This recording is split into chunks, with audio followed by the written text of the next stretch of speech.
Michael was 42 years old when the knock came. It was an ordinary Saturday morning in his quiet suburban home, sunlight spilling lazily through the blinds, the smell of coffee still lingering in the kitchen. He had expected the day to pass, uneventfully, perhaps take his son Ethan to soccer practice, maybe mow the lawn. But when he opened the door, everything he thought he knew about his life, about his family, began to unravel. On the porch stood an older man he had never seen before. His face was weathered, his posture careful, as though he carried a heavy burden. In his hands was a wooden box, scratched and worn from time, with initials carved faintly on the lid. R.W. Michael froze. Those initials belonged to only one man, his father, Robert Walker. For Michael, that name was nothing more than a scar. Robert had disappeared when Michael was only 7. No goodbyes, no explanation. Just a vanishing act that left Evelyn, Michael's mother, to raise him alone. She worked double shifts, endured whispers from neighbors, and never once forgave the man who abandoned them. Growing up, Michael learned to hate the father he never really knew. The resentment shaped him, hardened him, made him determined to be nothing like Robert. So why, after decades of silence, was this stranger standing here with a box tied to the very man Michael had buried in his mind? The man introduced himself. As Thomas, his voice trembled as he explained that he had been Robert's closest friend, and that Robert was gone now. "He wanted you to have this," Thomas said softly, placing the box in Michael's reluctant hands. Inside that box, as Michael would soon discover, lay letters, dozens of them, written by a man he had sworn to hate. Letters that carried truths no one had ever told him. Letters that would turn Michael's anger into confusion, and confusion into a heartbreaking revelation. That morning, on his front porch, Michael had no idea his life was about to change forever. Michael held the box awkwardly, as though it might burn his hands. He didn't invite Thomas inside right away. Instead, he stared at him suspiciously, his guard raised. For years, the story had been simple. Robert Walker, his father, had walked out one day and never returned. His mother, Evelyn, had told him not to waste his life asking why. So why was this man, this stranger here, insisting that Robert had left behind something for him? Finally, Michael stepped aside. 5 minutes, he muttered, allowing Thomas into the living room. Ethan's soccer ball lay in the corner, and a framed family photo sat on the mantelpiece. It felt wrong somehow, letting a piece of Robert into this safe space he had built for himself. Thomas sat heavily on the couch, setting the box on his knees. "Your father wanted you to have this," he repeated. His voice carried the weight of someone who had rehearsed these words 100 times. "He never stopped thinking about you, Michael." Michael clenched his jaw. He wanted to shout, to demand why Robert hadn't come back if he cared so much. But something in Thomas's weary eyes stopped him. Instead, he asked, "How did you know him?" Thomas sighed. "We met in college. I was with him through the good and the bad. When he got secretly sick, I stayed by his side. He told me everything about you and Evelyn. He wrote letters, hoping one day he could explain."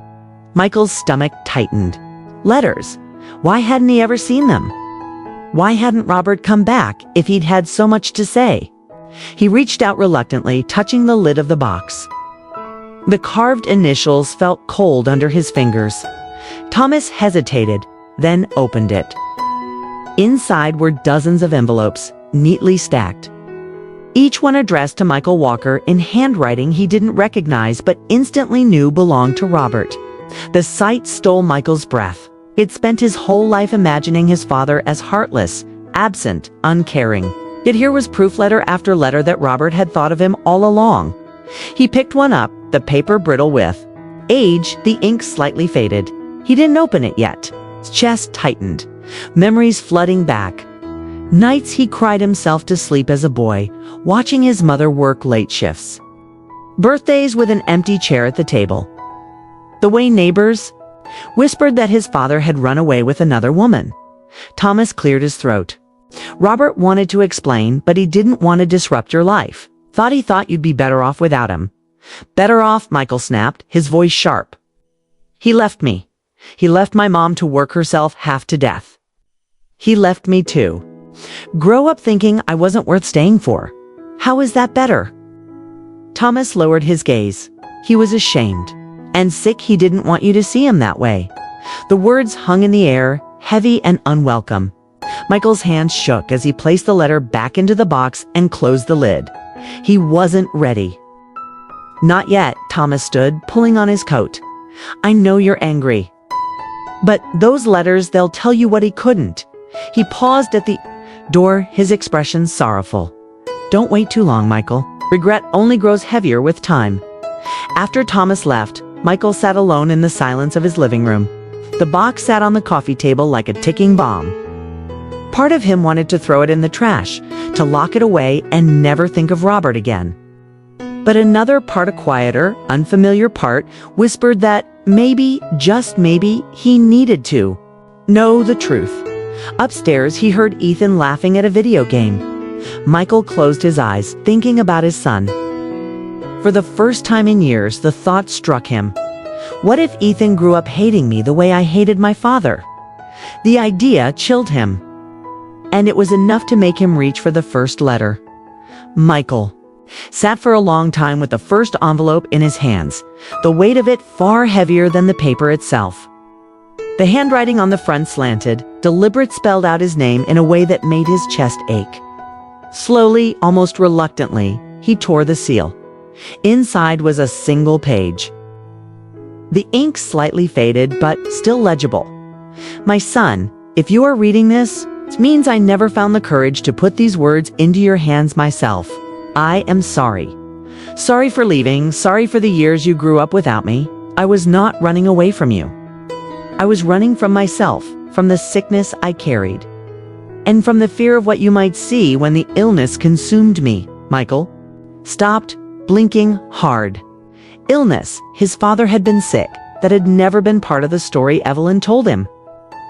She had always said Robert abandoned them for another life, another woman. But here, in his hands, was Robert's voice, confessing a truth he had never considered. He read on. Every birthday I missed, I wrote you a letter. Every milestone, every Christmas, every first day of school, I imagined I tried to be there in words, even if I couldn't in person. I wanted to protect you from seeing me fade. I thought it was mercy, but perhaps it was cowardice. Michael's hands trembled as he lowered the page.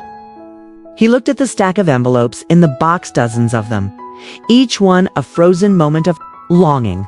His anger warred with something unfamiliar, something like sorrow. He opened another letter, dated the year he turned 12. Happy birthday, Michael. I imagine you are growing taller, stronger. Your mother is extraordinary. I know she is giving you everything. Please don't be too hard on her. She is carrying more than you know.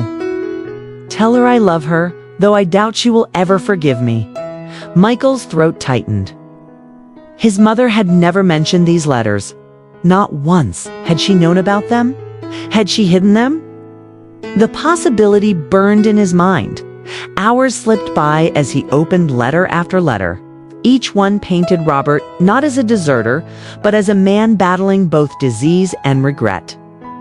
Michael's certainty began to crumble, and then he reached one that stopped him cold.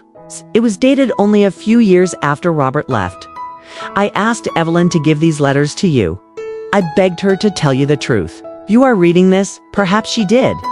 But if not, then she must have chosen silence. If that is the case, know that I tried. I tried to be heard, even if she could not bear to let you listen. Michael's breath caught. His heart pounded against his ribs. Evelyn, his mother, the woman who had sacrificed everything for him, had she hidden this from him? He pushed back from the table, his chair scraping harshly against the floor. Confusion and betrayal surged like a storm inside him. His entire childhood, every bitter thought he had held about his father, might have been built on a lie. Ethan's footsteps padded into the room. Dad, you okay? The boy asked, his voice curious, innocent. Michael quickly closed the box, forcing a strained smile. Oh, buddy, it's just old stuff. But as Ethan returned upstairs, Michael stared at the closed lid. The truth was no longer something he could avoid. The man he thought had abandoned him might have been fighting to reach him all along. And the woman he trusted most may have been the one who kept that truth hidden for the first time in decades. Michael felt the ground shift.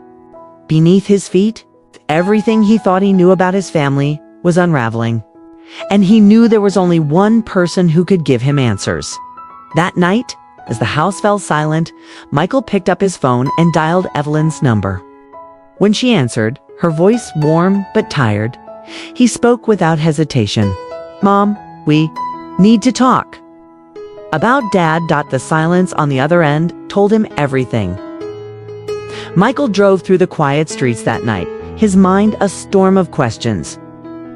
The box of letters sat on the passenger seat beside him, every bump in the road making the wood creak as if whispering the secrets it contained. He pulled up outside, his mother's modest house, the same place where he had grown up. The porch light glowed faintly, casting a warm circle against the dark. For a moment, he sat in the car, gripping the steering wheel, trying to steady his breathing. Finally, he grabbed the box and walked to the door. Evelyn opened it before he could even knock. She looked smaller than he remembered, her hair silver, her eyes tired. But when she saw the box in his hands, her face drained of color. "Michael," she whispered. He stepped inside without waiting for an invitation. "We need to talk." His voice was firm, harder than he intended. They sat in the living room, the same worn sofa and floral curtains from his childhood still in place. Michael placed the box on the coffee table between them like a judge presenting evidence. Evelyn stared at it but didn't reach for it. "Thomas came to see me," Michael began. "Dad's friend, he gave me this. Letters, Mom. Dozens of them. All written to me." Her lips trembled. "Michael, please, no, don't." His words cut sharp. "All my life you told me he abandoned us. That he left for another woman. That he didn't care. But these letters," he pulled one out, waving it. "He wrote to me every year. He wanted me to know the truth. And you," his voice cracked, a mixture of rage and heartbreak. "You kept them from me, didn't you?" Evelyn closed her eyes, tears spilling down her cheeks. "I did." The admission hit Michael like a blow. He had hoped deep down that there might be some mistake. But there it was, spoken aloud. "Why?" His voice was hoarse now, desperate. "Why would you do that to me? To him?" She clasped her trembling hands together. "Because I was angry, Michael. Angry and broken." He left without a word, without explaining. "When I finally learned the truth, that he was sick, that he didn't want you to see him waste away, felt betrayed. He thought he was protecting us, but to me, it was abandonment. I carried everything alone, every bill, every meal, every tear you cried at night. And when the letters started coming, I couldn't bear it. They felt like excuses, like salt on the wound. So I hid them." Michael's chest heaved as he listened. "You let me grow up hating him. You let me believe I wasn't worth staying for. Do you know what that did to me?" Evelyn's shoulders shook. "I know, and I am sorry. Every day I thought about giving them to you. But I was terrified that if you saw how much he still loved you, you would hate me for keeping you apart. I couldn't risk losing you too." Michael leaned back, the weight of her words pressing down on him. His anger flickered, tangled with grief. She had been wrong, so deeply wrong, but he could also see the woman who had sacrificed everything to raise him, who had acted out of pain and fear, not malice. For a long moment, silence stretched between them. The ticking of the old wall clock was the only sound. Then Evelyn whispered, "There's something else you need to know."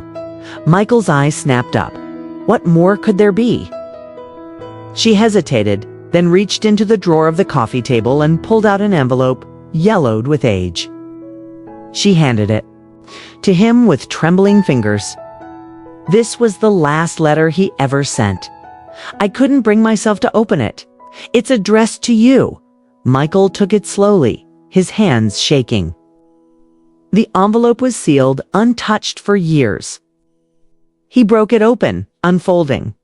The fragile paper. My dearest son, if this is the last letter you receive, it means my time has run out.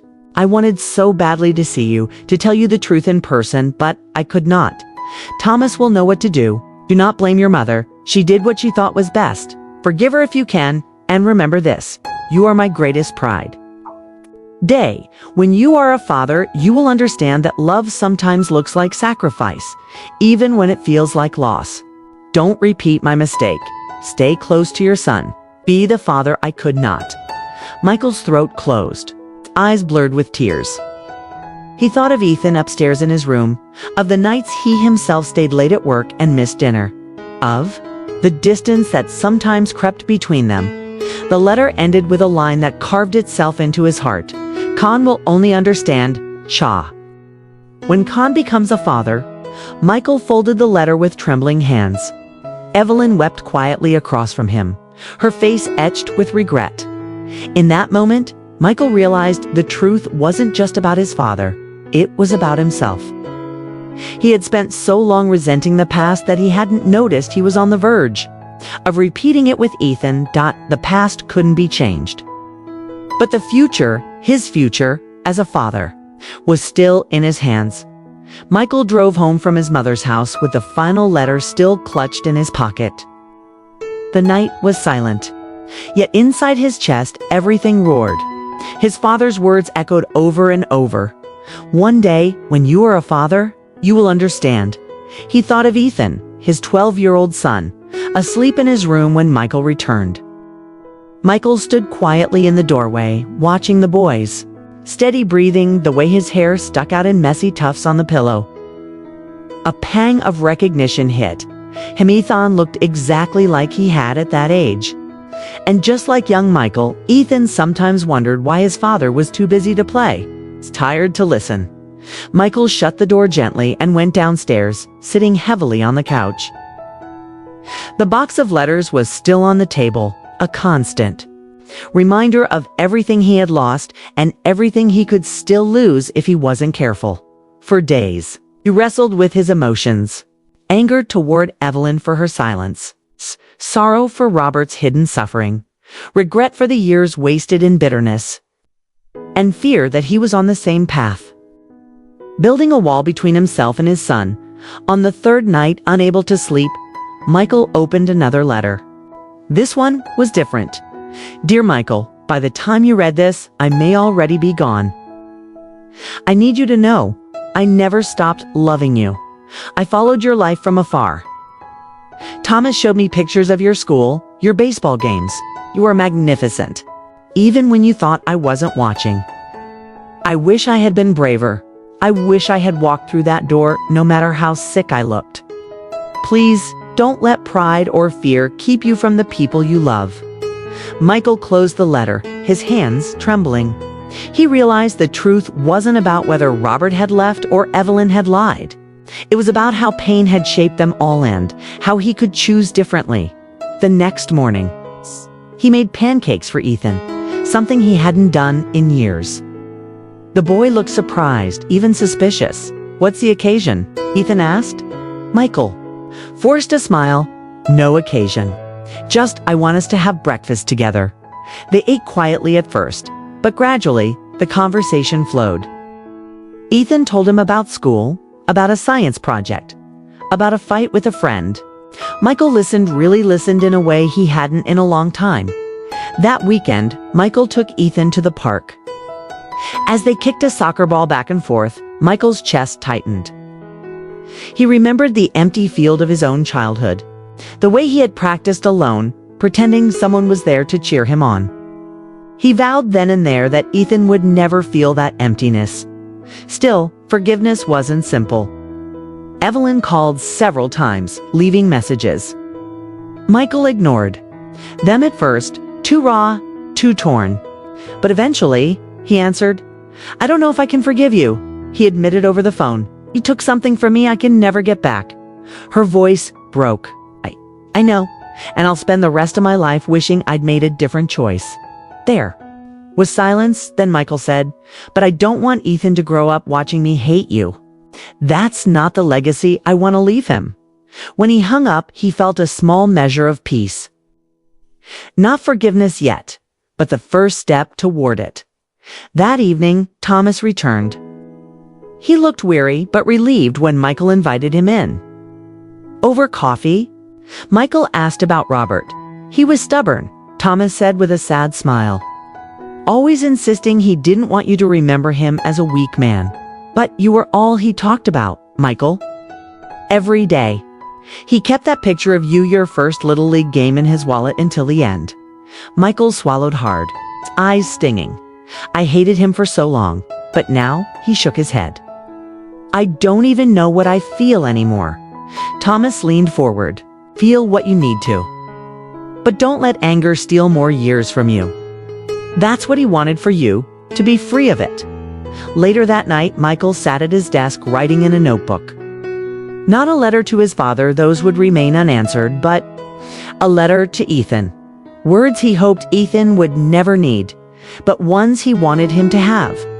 I will always be here for you. Even when I fail, I will not walk away, as he wrote. Michael felt something shift. The past was scarred, yes, but the future was unwritten. And for the first time, he realized he had the power to choose what came next. Spring arrived with its quiet renewal, the air warmer, the trees outside Michael's home budding with fresh leaves. Weeks had passed since he first opened the box of letters, but their weight still lingered in every corner of his mind. It's something inside him had changed. He no longer avoided the box. Instead, he let it remain on the bookshelf in the living room, not as a wound, but as a reminder.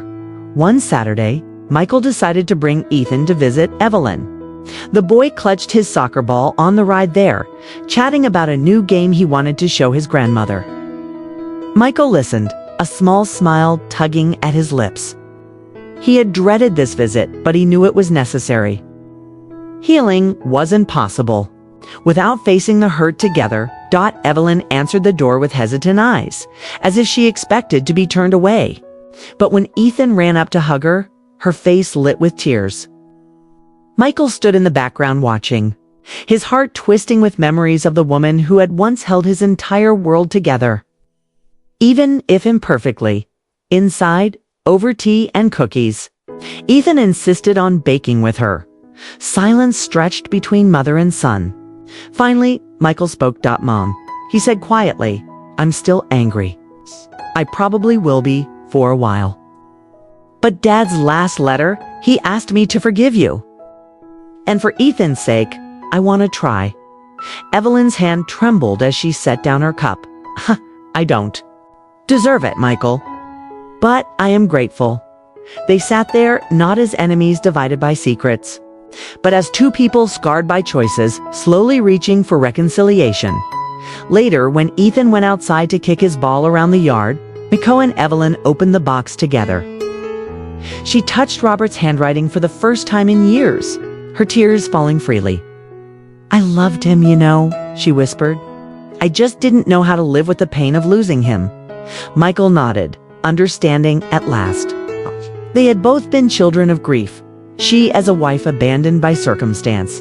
He as a boy who never knew the full story. The letters were no longer chains. They were bridges. That night, back home, Michael tucked Ethan into bed. The boy yawned, then asked sleepily, Dad, were you close to Grandpa? Michael hesitated. For the first time, he didn't feel the sharp sting of bitterness when speaking of Robert. We weren't close, he admitted, brushing Ethan's hair back. But he loved me very much, and I love you even more. That's why I'll always be here. Ethan smiled, drifting into sleep with the kind of peace Michael had longed for as a child. Michael stood in the doorway, a lump in his throat. His father had been right. He only truly understood now, standing as a father himself. How fear and love could become so tangled.